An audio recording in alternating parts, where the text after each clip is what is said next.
Hey, good morning or afternoon, depending on where you're located. I'm Khaled El-Gindi, and I'm the director of MEI's program on Palestine and Palestinian-Israeli affairs. And I'm very pleased to be moderating today's webinar, which is called Escalating Israeli Violence and Extremism in the West Bank and East Jerusalem. With the world's attention focused on the ongoing carnage in Gaza, much less attention is being paid to developments in the West Bank and East Jerusalem, where we've seen a major escalation both in Israeli army violence and in violence by Israeli settlers, as well as an intensification of settlement activity in general during the past 6.5 weeks. Since then, we've seen a ramping up of deadly incursions by the Israeli army into Palestinian towns and cities, as well as a mass arrest campaign that have led to the killing of at least 200 or so Palestinians and the detention of more than 2,000. Meanwhile, extremist settlers have killed at least 9 Palestinians during the same time period and forcibly displaced around 1,000 Palestinians from various communities in the West Bank. In addition, we've also seen a major uptick in settler activity in Jerusalem. We'll be talking about all of these issues. We've lined up a really excellent panel of experts joining us from Palestine and Israel. I'll introduce them briefly here, but you can see their full bios on the event page for this event. First, we have Noor Aoude, who is a freelance communications consultant and political analyst.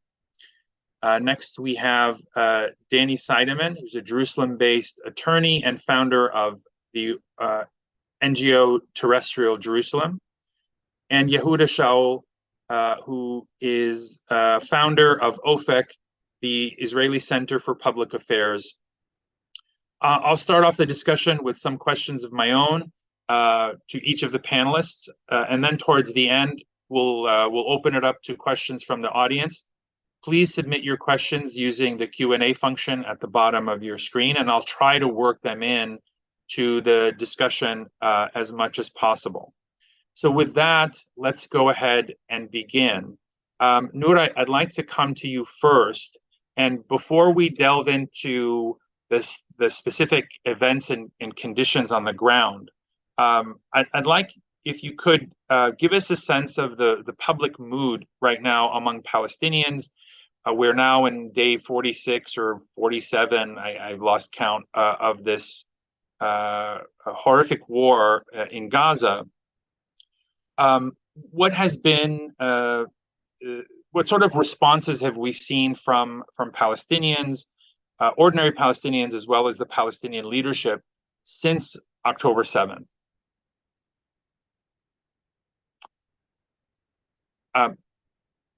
Noura, you're muted. Yeah. Thank you for having me, Khaled. The mood in the West Bank is one of anguish, of grief. There's a collective feeling that the Palestinian people are under attack, and what is happening in Gaza has it does spill over in the West Bank. Relatives and friends who've had loved ones killed live here, and you can see that. You can see that on people's faces. You can see that in the number of homes receiving condolences. You can see it in the way that even just ordinary tasks of daily life, cafes and so on, have been delivering, offering delivery services rather than opening and giving an impression, a false impression of normal as usual. Christmas celebrations, for the first time in I don't know how long, have been canceled everywhere in the West Bank. And this means a lot. It means a lot to Palestinians who have the longest Christmas season in the world, right? We start beginning of December and we end at the beginning of January. Those celebrations have been canceled. And that's in line with public sentiment. People are not in the mood to celebrate even such an important holiday. So I would say that, the bombs aren't falling here, but the pain is just as real. People have survivor's guilt. I'll put it to you that way, about being warm, about having access to food, about being able to protect your loved ones and your children when you know your friends can't. And I'll leave it at that. But the Palestinian Authority, which is a fact of political life, is also a fact of political failure. Let me just put it that way. It has been incapable of doing what needs to be done from the perspective of ordinary Palestinians. It failed to rise up to the level that Palestinians wanted. The Palestinian president has yet to address his people. He has made several statements, never once addressing Palestinians. And that alone, I think, tells us a lot about where this authority is, how cornered it is, how weak it is, and how dependent this leadership is on the outside world, that it doesn't see the need to hold on to legitimacy domestically. There have been a lot of protests on the streets of the West Bank in solidarity, if one can say that. But the anger, I think, has been postponed towards domestic issues. People understand that right now the priority is Gaza. But I do believe that the hour of reckoning will come crashing once this war is over. Thanks for that, Noor. Yehuda, if I could come to you next, what can you tell us about the public mood in Israel since October 7th? We hear a lot of disturbing, racist and even genocidal rhetoric coming out of Israeli political figures, but also media personalities and others. Has Israeli society been further radicalized by the attacks of October 7th? And also, if you could, since we have been for many weeks now hearing of some imminent deal being struck on the hostages, or at least a limited number of them, where does the Israeli public stand on that deal? And of course, if it comes to pass, and if you can tell us a little bit about their views in general toward the government and its overall handling of this crisis from an Israeli standpoint. Khalid, and thank you for having me and for putting together this important webinar. I think in Israel, the blood is boiling. I think that's the shortest and most accurate way to describe what's happening here, or the sentiment of the public after the horrendous massacre by Hamas in the south of Israel and October 7th. People are very, very angry. People are looking for revenge. People, in a way, the attempt to try to speak reason and rationalism almost disappears in the public sphere. I think, sadly enough, I think a lot of what we hear from public figures and politicians, and I'm not talking about the most extreme and crazy stuff like nuking Gaza. I'm talking about in terms of there is no innocent people in Gaza. I'm talking about, I think those statements, I think genuinely, sadly enough, genuinely represent a big sector of Israeli Jewish society these days and public sentiment. People who are in the political center have lost almost any drop of compassion to Palestinian suffering in Gaza. When it comes to the West Bank, I think it's a different story. When it comes to the actions of the settlers, I think it's a different story. But I think when it comes to Gaza, things are very, very difficult. And of course, the radical right sees this crisis as an opportunity to try to even push for more extreme stuff. It's almost, if you listen to them, it's almost a dream come true, which is just unbelievable. To hear the statements coming from some rabbis and some leaders and the religious right. The talk about the return to settlements in Gaza, expelling Palestinians to Egypt, etc. When it comes, just trying to keep it as short as I can while still truthful, representing what's happening here. I think when it comes to the what we just heard, in the last kind of like hour, there might be a deal around the hostages. At least a couple of dozen of civilians are going to be released, if fingers crossed. I think the sentiment about this is that there is support almost wall to wall in Israel, apart from the radical right. Just like 5 minutes before we started, I saw the statement coming out of the Religious Zionism Party. They are coming out against it, and what I'm left with is the hope that the way they are handling this possible exchange, the release of hostages, this deal, will keep people away from them, and people that otherwise could have been sucked into the radical right because of the high emotions here and because of racism and hatred towards Palestinians in these days. Thanks, Yehuda. Danny, really I guess the same question, but maybe with a focus on Jerusalem, which is kind of a special case, given that you have Israeli Jews and Palestinian Arabs in close proximity to one another. It is both Israel and occupied territory at the same time. What is the atmosphere like in Jerusalem in particular? Well, before I get going, it's important to note I'm not Palestinian, and I'm an observer. And the ability to observe up close under circumstances like this is impaired. So I am relying on my own observations and with Palestinian friends and colleagues who I trust and who are following social media. What's observable? First of all, Jerusalem has been quiet. Now, it's a deceptive quiet, and I'll show you all the ways in which it isn't quiet, but there has not been convulsive violence in Jerusalem, and the amount of clashes and the intensity of clashes that occur periodically are not much different than what happened before the war. In spite of that, things are extremely different.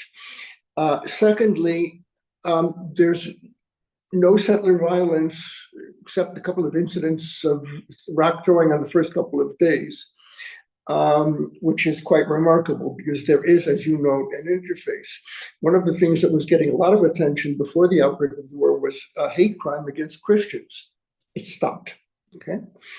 I am not portraying an idyllic situation, because scratch the surface and you will find on the Palestinian side that the purported calm has gone from the calm of shock during the first few days of the war to the calm of rage. Jerusalem beneath the surface is boiling. There is no settler violence in Jerusalem, but the void is being filled by the police. One of the reasons it's so difficult to follow what's happening in Jerusalem, people are scared to speak up. People are scared to post anything on social media, and with good reason. The actions of the police at Al-Aqsa, problematic, but better than expected. But everywhere else, the pivotal person and official Israel is Ben Gvir. This is Ben Gvir's police, and he's giving Ben Gvir's orders. And I can give numerous examples. I'll just start with one. Every Israeli has to present an identity card when asked to do so. That's the law. It happens to me as an Israeli 3 times in a lifetime. With Palestinians in East Jerusalem, it is 3 times a month, at least. But it's part of the low-grade occupation to which regrettably Palestinians have become accustomed. That's not happening anymore. It's not giving me your ID, it's giving me your cell phone. And if the cell phone's locked, unlock it for us. And the police, without warrant, will not be checking what you posted on Facebook. They don't need that. They will be checking your WhatsApps with your family, with your friends, with Facebook, your photographs, etc. And if there is something that they don't like, and these are policemen exercising judgment, they may have had a fight with their girlfriend, you're hauled off into detention. And 48 hours later, you're released. Now, this is entirely illegal. There's no authority for that, but it's endemic. It happens all the time, and I think it's symbolic of what is happening.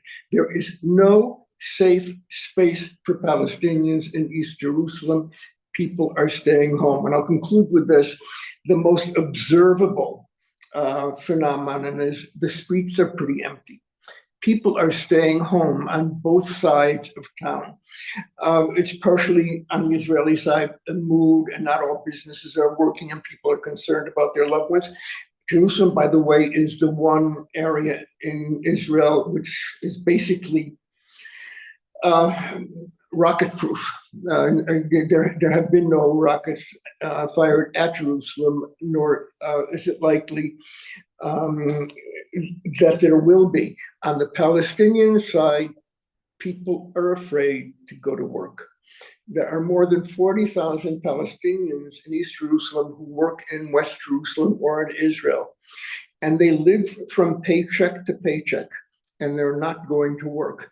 I have not seen the streets of Jerusalem as empty as this since the first Iraq war in 1991.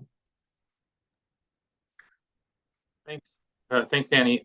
So let's dive right in and Noor, could you paint a picture for us? Even before October 7th, 2023 was already the deadliest year for Palestinians in the West Bank in more than 2 decades. Since then, obviously, we've seen a major intensification of violence, both by the army and by settlers.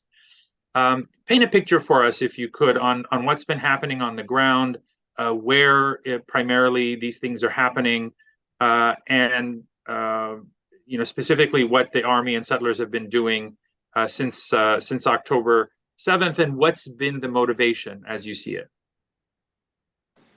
Well, since October the 7th, what has happened is that the army, the Israeli army did what was the easiest to do, I guess, and the most feasible, given their absolute control, which is to fragment the West Bank. So cities were disconnected from one another.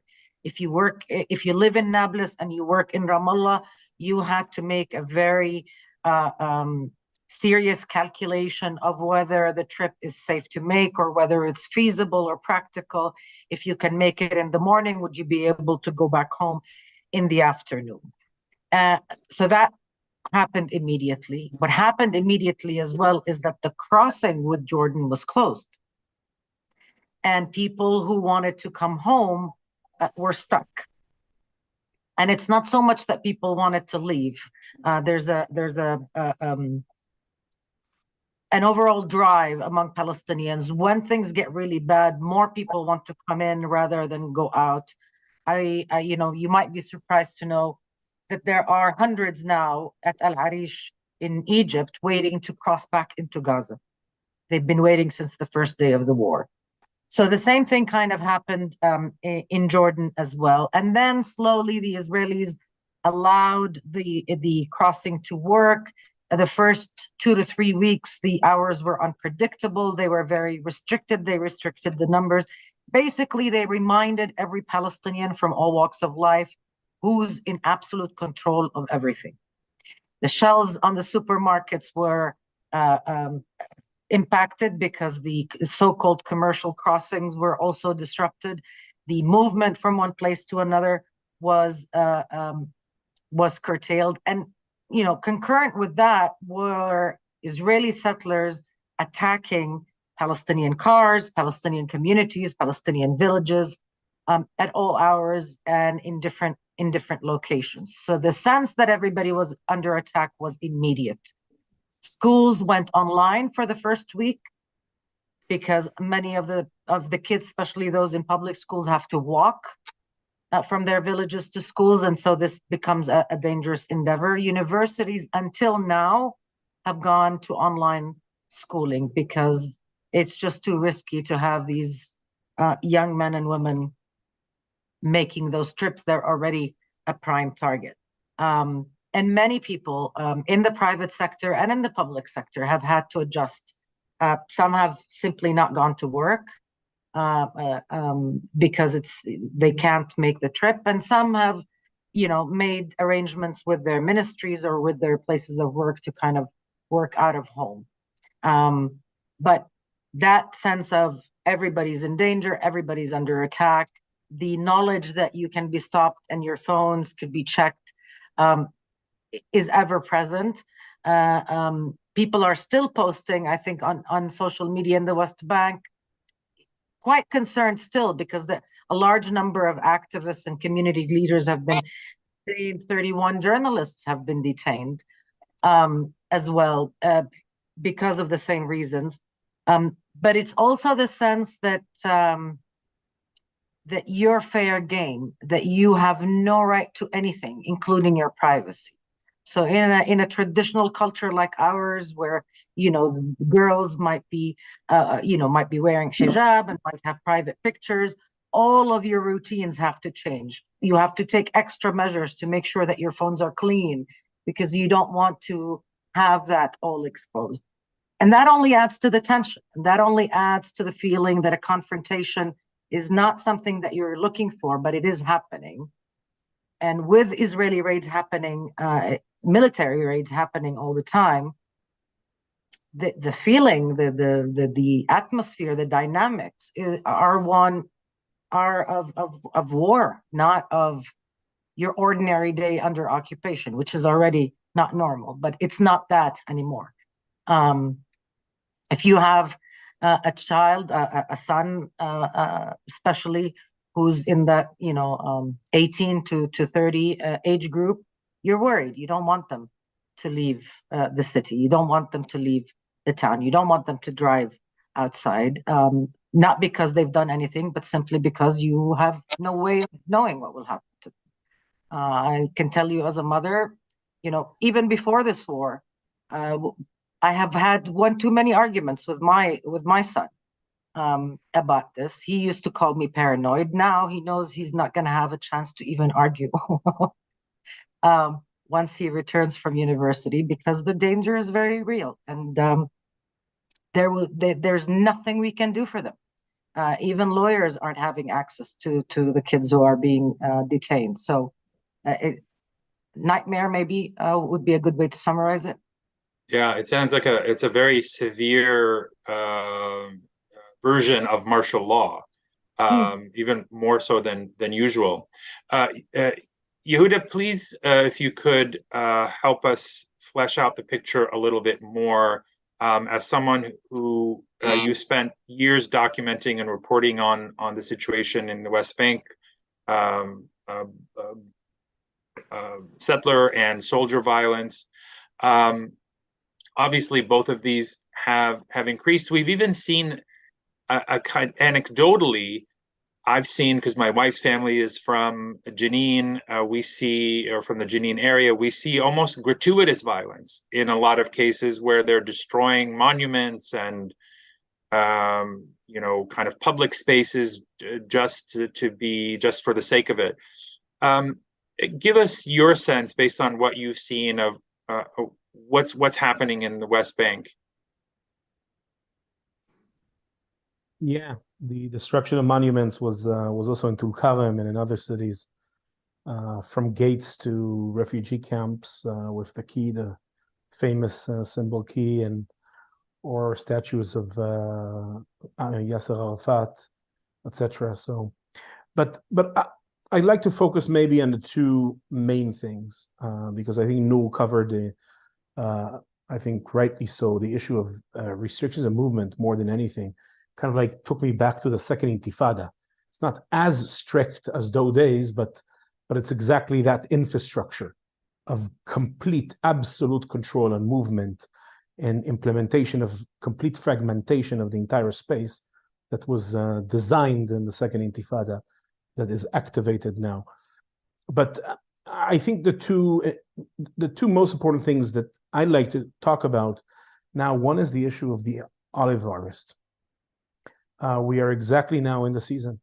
And for many, many Palestinian families, this is, of course, there's a cultural element for this, and of course, but also financial, and farmers. So because we have a closure in the West Bank, Palestinians who have farmland in the seam zone behind the separation barrier, cannot access it. And that's not only olives, it's basically all the farmland that is being cultivated there cannot be accessed. And that's huge losses for many families throughout the West Bank. The issue of the olive harvest, of course, I wouldn't say completely canceled, and denied for Palestinian, but any pieces of land, plots of land that are close to settlements, and close, I don't mean 100 meters. Close can be a kilometer away. Close depends on which settlement, and sometimes it's very far. Or highways and roads that settlers use. Basically, almost complete prevention. We had the case a few weeks ago in Sawiya in the north center West Bank, where settlers came down from Rechelim and murdered a Palestinian who was just peacefully conducting the olive harvest, hundreds of meters away from the settlement. So I think this is a very important issue. And the second one, of course, is the attacks on Palestinian herding and farming communities in Area C. And I think this is, in my eyes, the most significant thing that is happening on this issue, because what we see now is we've seen a level of displacement because of settler violence that we haven't seen for decades in the West Bank. Not only in the West Bank, I would say, at all in the years of the occupation. A little bit before the war, before October 7th, the UN issued a communique that from January 2022 to September 2023, so during a year and 9 months, a little bit over 1,100 Palestinians were forcibly transferred due to mainly settler violence. Since October 7 to today, so we're a month and a half, we already passed the 1,000. And these numbers are unprecedented. Like, you have to go back to the 70s, to the early 70s, in order to get to these numbers of forcibly transferred Palestinians, and especially in a short period like this. And with every Palestinian community that gives up, packs up because the settlers enjoy complete impunity, and there is nothing protecting Palestinians from settler terrorism these days. Even Israeli activists who come to protect their presence that sometimes get beaten, attacked. And in a way, the presence of Israelis, which used to be enough to protect Palestinian communities in the past, is not enough anymore. Because things are so violent and have gone, in a way, I wanted to say gone out of control, but I think it's exactly went to where they wanted to go. And every Palestinian community that gives up, the domino effect begins in the area, because the remaining communities are more isolated and more weaker. And with every Palestinian community that gets expelled, the settlers are more emboldened and basically are more incentivized to beef up the attacks in the remaining communities, and entire areas and sections of the West Bank today are cleansed from Palestinian communities, especially in the South Hebron Hills and in the East Ramallah area. It's important for me to say that this is a process, it's a trend that started before October 7th. So if we look at it for a decade and a half, there is a huge pressure from the government to try to clean Area C from Palestinian communities and push them into the enclaves, into Area A and B. But around 3-4 years ago, the torch has moved from the state to the settlers, And we've already started seeing communities falling because of settler violence. As I said, the UN documented 1,000, a little bit over 1,100 in a year, 9 months. But now it's just on steroids in levels that I couldn't believe are possible.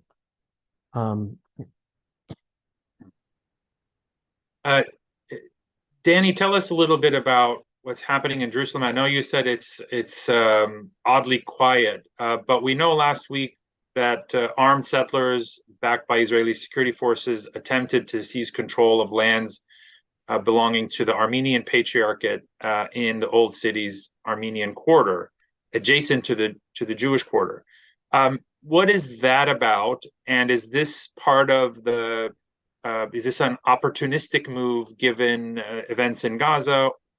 And what is the context in which this is happening more broadly in Jerusalem?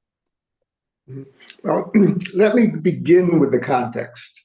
It's only that way that you'll be able to understand what's happening in the Armenian quarter. Of all of the things that are happening in Jerusalem, the most consequential is a government plan to encircle the old city with settlements and settlement-related activities. It's not a policy, it's a plan. 1 billion shekel have been invested into it over the last decade. The goal of this is basically to establish the superiority of a very specific settler narrative, biblically motivated, fragmenting Palestinian East Jerusalem and marginalizing the Christian equities in the town. Now, you are familiar with many of the aspects of this, but those aspects are part of a puzzle. The displacement in Sheikh Jarrah is part of it. The cable car in Silwan, the suspension bridge, the imposition of a national park run by settlers over the holiest sites of Christianity on the Mount of Olives. They're all in one book with a budget, and I can show them to you. That's the context in which what we're witnessing in the Armenian quarter. The Armenian Patriarch sold land to, or leased land to Israeli developers. It's all a shell game. I'm being blunt, this is not the first time in which certain patriarchs have betrayed their communities by selling off the family jewels without the knowledge and consent of the community. On paper, it appears as if this is just another real estate transaction, but when you begin to scratch at the surface, you discover that the Jerusalem Development Authority, which is responsible governmentally for the encirclement of the old city, is behind this. They started this. And there are increasing indications that this is one of a very specific settler organization who are using this in order to carry out the encirclement of the old city within the old city. We have a photograph recent of the head of the settler organization sitting down and having coffee at one of the Jerusalem hotels with the Israeli developers. Is that enough to convince a court of law? No, but it's definitely convincing in knowing what is happening here. Now, this is the one occasion that I can point to in Jerusalem that there is clearly a correlation between the war and trying to take advantage of it. It's part of the modus operandi of the settlers. And they chose this time in order to send in guards with attack dogs and with, they're armed, the community is not, and basically tried to physically exclude Armenians from that property and take it over themselves.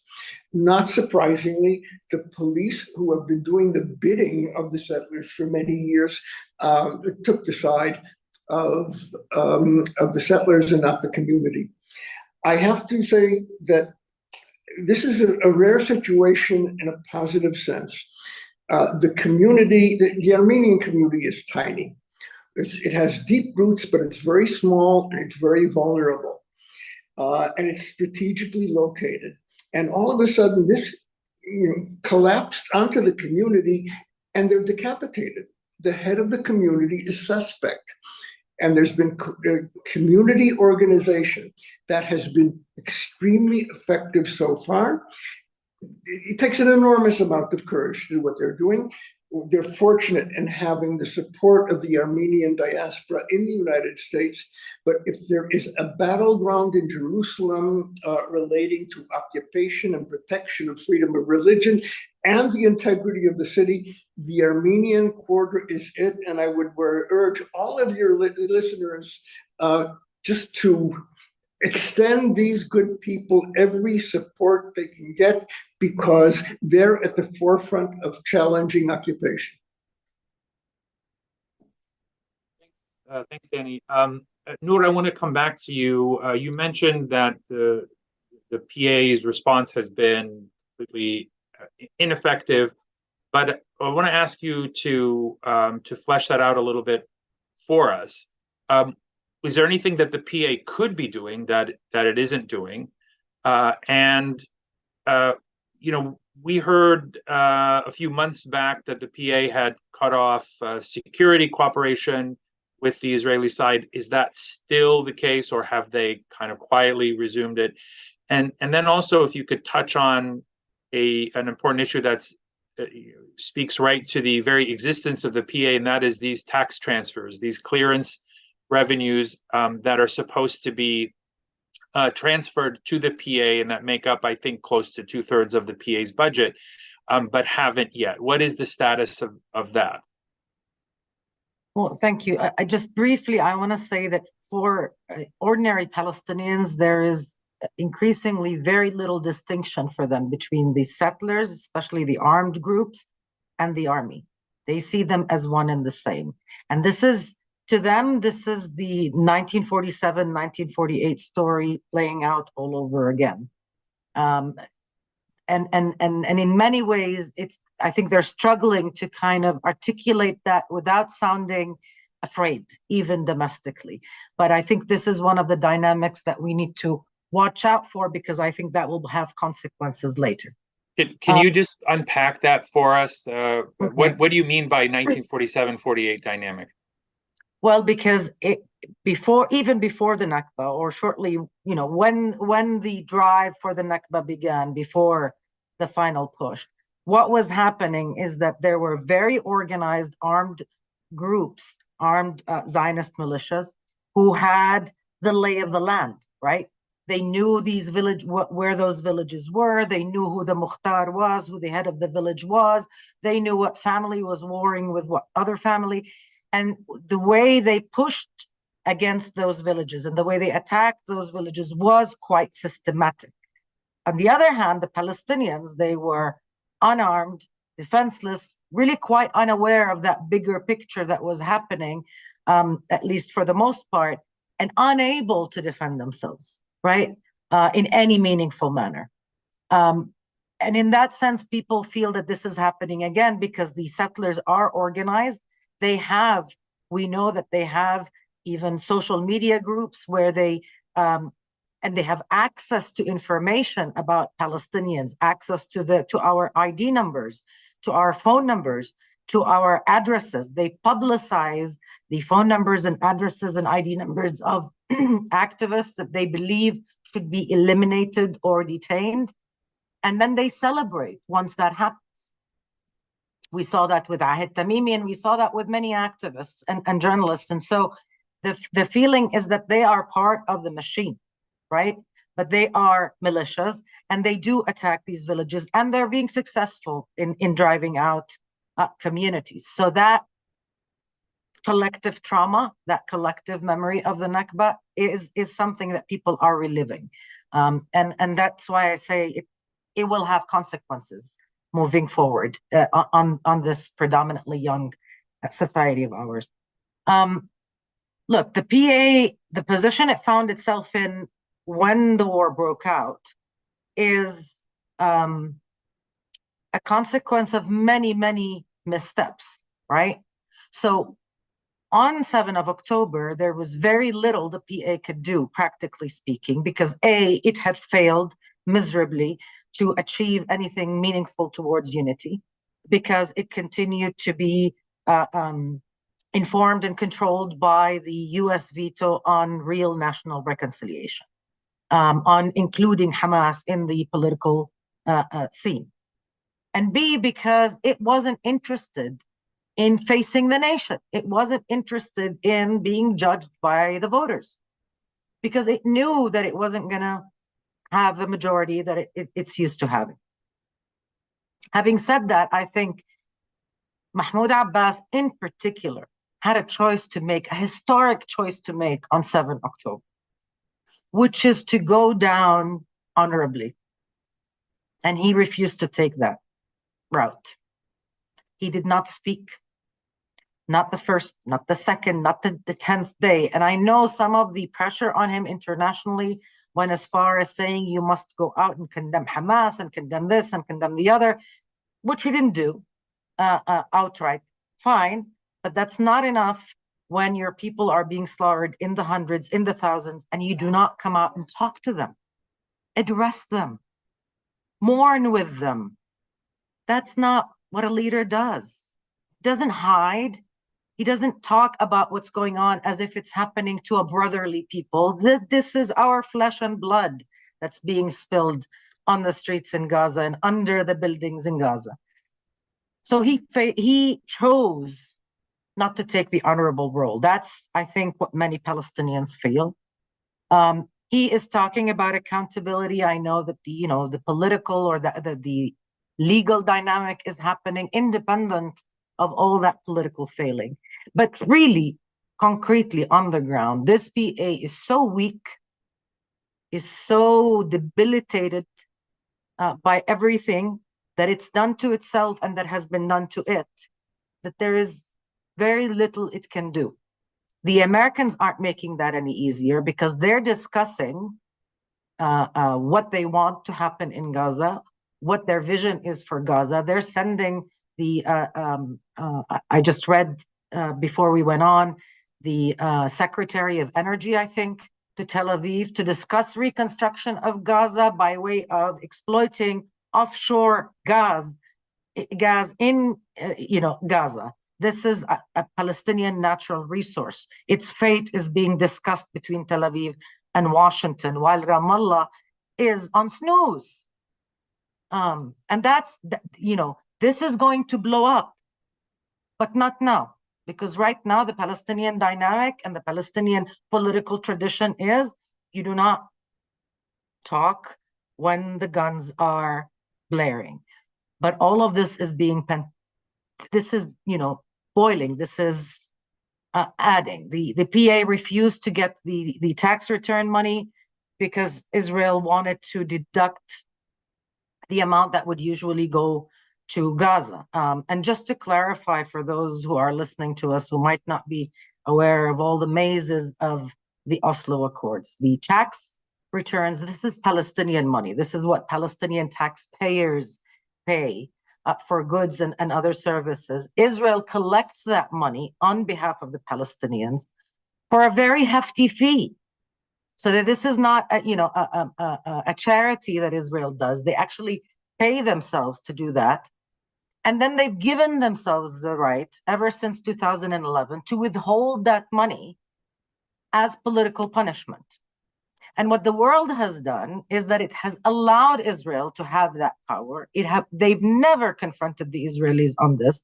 They've never applied pressure to release that. And all efforts, especially in the beginning, to disconnect or to not allow Israel to have that power over the collection of tax revenues failed because they didn't have any international backing.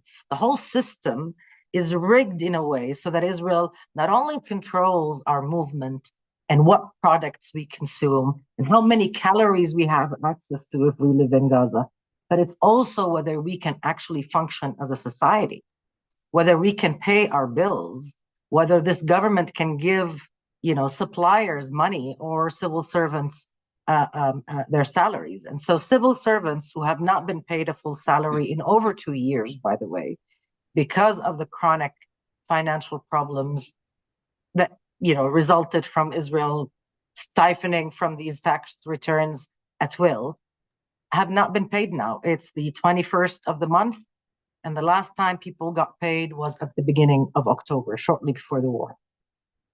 And that applies to civil servants here and to civil servants who are paid by the PA in Gaza. It applies to people who receive social benefits, social services.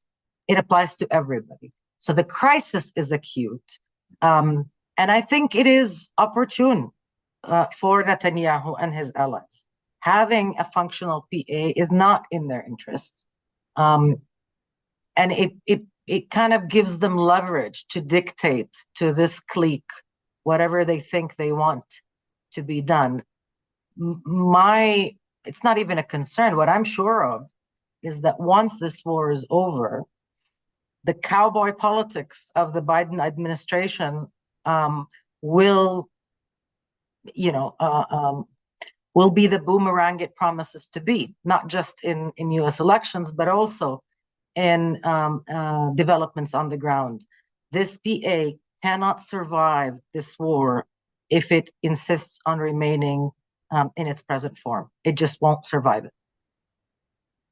Thanks, Noor. We are running short on time, so I think what I'm going to do is I'm going to merge the next for Yehuda and Dan. I'm going to merge our next couple rounds of questions together, and I'm going to ask you to address two-part questions. So the first, Yehuda, we talked about accountability. What kind of recourse do Palestinians have, if any, legally or otherwise? We saw last week a lawsuit was filed in the High Court on behalf of 5 Palestinian villages in Area C, demanding that the IDF and Israeli authorities protect them against attacks by soldiers and settlers. Is that a viable option for these Palestinian communities? If not, then what is? Is it something from the international community? Clearly, it's not going to be the Palestinian Authority. And secondly, I'm going to ask you about a specific administration, a Biden administration policy in which now for the first time they're saying that they're going to impose a visa ban on violent Israeli settlers. Is that an effective way to combat what we're seeing happening? If you could address all of those in 5 minutes or less, that would be fantastic.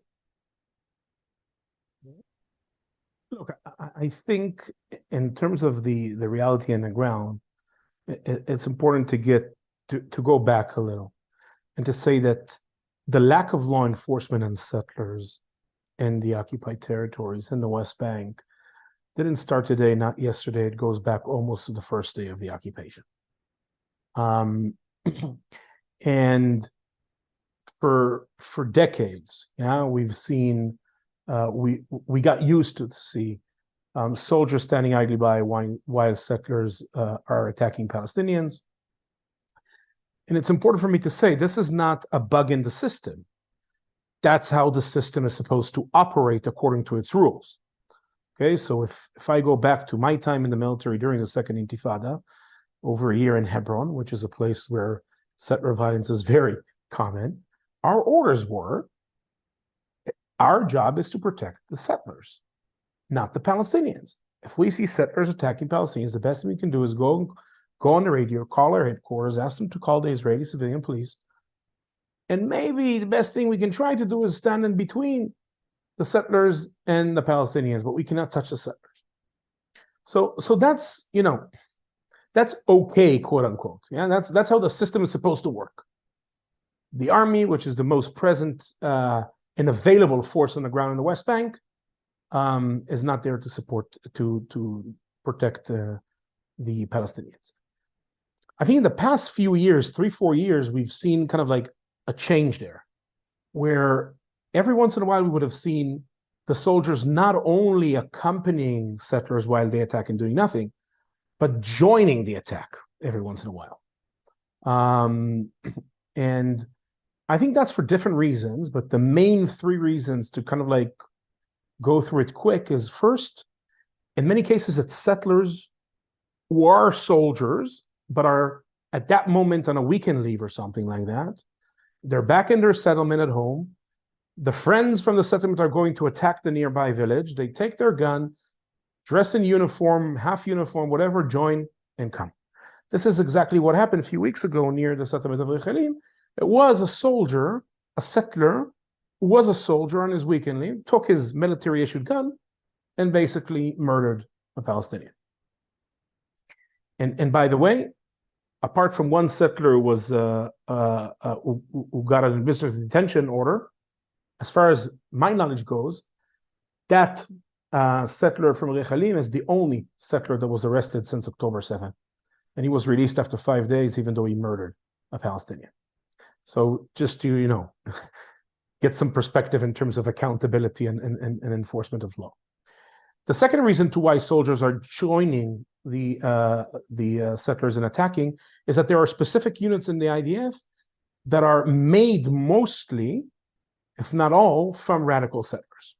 Okay, specifically two units. One is the Nachal HaCharedi, which was involved in the murder of an Palestinian American. I forgot his name. 80 years old, from the area of Tul Musaya. He was handcuffed and basically left on the floor. And Omar Assad. Omar Assad, yeah, exactly. And then, so that's one of them. The other one is a unit called Sfara Midbar. Maybe I would translate it to like the threshold of the desert or something. That is a unit made of hilltop youth. And that's why, you know, for many Palestinians in several communities in Area C, kind of like, we're used to seeing this guy in civilian clothing from the nearby outpost beating us up. Now he's coming in a military jeep and uniform and beating us up. What's going on? And of course, the third reason is that the sociologically, the IDF of today is not the IDF of 20 years ago when I served. A very, very different military. Not only in terms of the reflection of where Israeli politics has traveled in the past 20 years, but if I take, for example, the percentage of national religious soldiers among the graduates of officer cadets and infantry, where it really counts, the first, you know, kind of like the front line. In 1990, 2.5% of the graduates of officer cadets and infantry were national religious. In 2014, 40%. Okay, more than 4 times their size in society. And of course, the hardcore ideological settler movement comes out of the national religious community. But since October 7, we're facing a reality which is way worse, and Noor mentioned it in the beginning of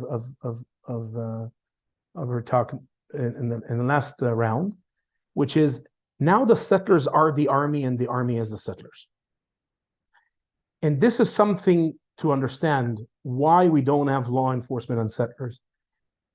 It's not a bug, it's not a mistake, it's not only their political power, it's not only that the settlers and the soldiers are on one side against the enemy, the Palestinians. It's not just that as a soldier you go and eat schnitzel on Friday night and, you know, you become friends with the settlers in the area. It's not only that. It's that the relationship between settlers and military is so symbiotic that sometimes it's difficult to understand where starts the civilian, ends the civilian, starts the soldier, and ends the soldier. In a way, the system cannot go against itself. And today, because we are in war, we see the manifestation of that relationship at the deepest level, and that is what is called the regional defense units. Because we are in war, the conscript units that are normally holding the line in the West Bank are in the front lines, mainly in Gaza. Some are in the border with Lebanon. So who are the soldiers in the West Bank? Many of them are regional defense units. These are reserve soldiers, units. We have 7 regional brigades in the West Bank, apart from the Jerusalem envelope that is managed by the Border Patrol, not the IDF. And each regional brigade, has regional defense battalions, which are local settlers, mainly local settlers who do their reserve duty in guarding the area where they live. So you have the same settlers in an outpost or a settlement that 2 months, 3 months, 4 months ago, as civilians were beating up Palestinian communities and trying to push them off the land. Now in uniform, guns, and let me say here, mainly for these units, it's American-made manufactured guns, M16s, because they don't get the best guns, you know, the most advanced ones. They get kind of like the leftovers, and that's mainly American guns, in uniform with full authority, doing the same, beating up the Palestinians and getting them off the land. And in a way, there is just no buffer left. Literally nothing for Palestinians to be protected from this violence. And again, it's the military and the settlers in one. As for the second question, I'll do it very, very short, the visa bans. So I saw some reports that there is discussion to go even maybe behind the visa bans, into some sanctions on violent settlers. So I think it is an important step. Yeah, I think it's an important measure, because to try to dream that Israel will apply any form of accountability on settlers is literally a dream. It's a fantasy, sadly enough. So I think it is a welcome step, but it's far from anything that will be efficient to actually crack down on what we see on the ground. Thanks, Yehuda. Danny, you're going to have the last word, and I hope you and the audience will indulge us. We're going to go a few minutes over because I want to give you a chance to weigh in as well. I know, Danny, you deal with a lot of international interlocutors, diplomats, and others. So I want to get your take on this situation in which there really is no party whose job it is to protect Palestinian lives and properties anywhere in the West Bank and Jerusalem, and apparently even in Gaza. Clearly, that's one of the flaws of the old Oslo process. So what can be done as far as, are there international actors that can play a role? And how do you see that working? And then lastly, maybe if you could close us off with maybe say a few words on how you see the direction of Israeli politics. Will Netanyahu survive this?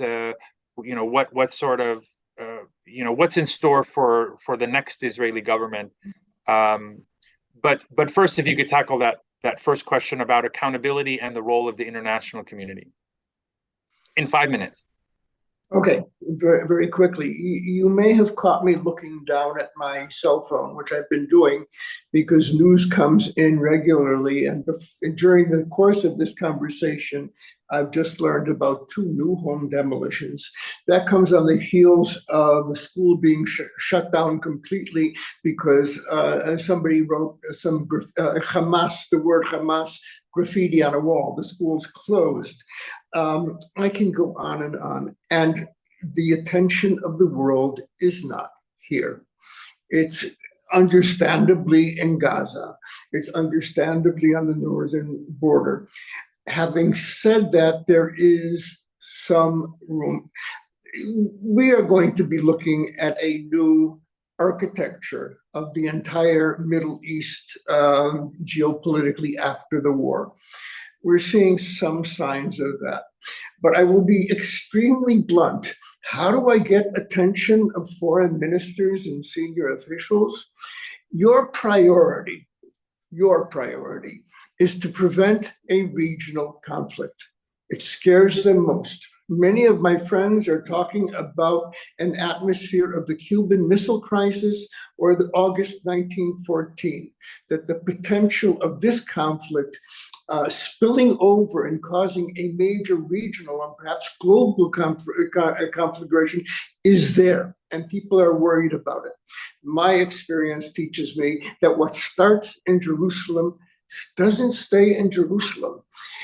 Home demolitions are enough to trigger violence in Jerusalem, and violence in Jerusalem spreads. And if they want to maintain any kind of equilibrium regionally, it is imperative that they intervene on these issues. It gets some attention. It's all we have. I won't pretend that it's adequate, but these are the cracks that we have to, chip away at. As to Israel after the war, it would be folly for anybody to predict what's going to happen. And please ignore the pundits who tell you that they know. I will offer you, having given that warning, I will now violate it myself by giving you a couple of things. Netanyahu's days are numbered. I cannot see any way that he will survive. The question is how long it will take and how much damage he will inflict on the way out. Netanyahu, post-Netanyahu, will be a different country, but not only because of Netanyahu, but because of the war and because of other things that have happened. Twice in the last 10 months, Israeli citizenry have reinvented ourselves. Once, when millions of people turned up to protest a judicial coup. And secondly, during this war, the government has been missing in action. Governmental bodies simply don't exist. And that void has been filled in a very remarkable way by Israeli citizenry. The day after the war will be a seizable moment that has to be prepared for now. It is possible to use that moment along with all sorts of other things in order to slightly change the trajectory of this conflict. Yud is entirely correct that the atmosphere is one of bloodlust, but I don't think the final word has been said. There are new leaders who have been unheard of, who are on the ascendancy. They're reluctant leaders themselves. They are politically moderate by Israel standards. We all should be preparing for a very imperfect day after, whatever it might be. Thank you. We're going to have to leave it at that. We are out of time, but I want to thank all of you for a really lively and fascinating discussion. There's a lot more that can be said. Thank you, Danny Seidemann, Yehuda Shaul, Noor Odeh, and thank you all for joining us. And we hope to see you back.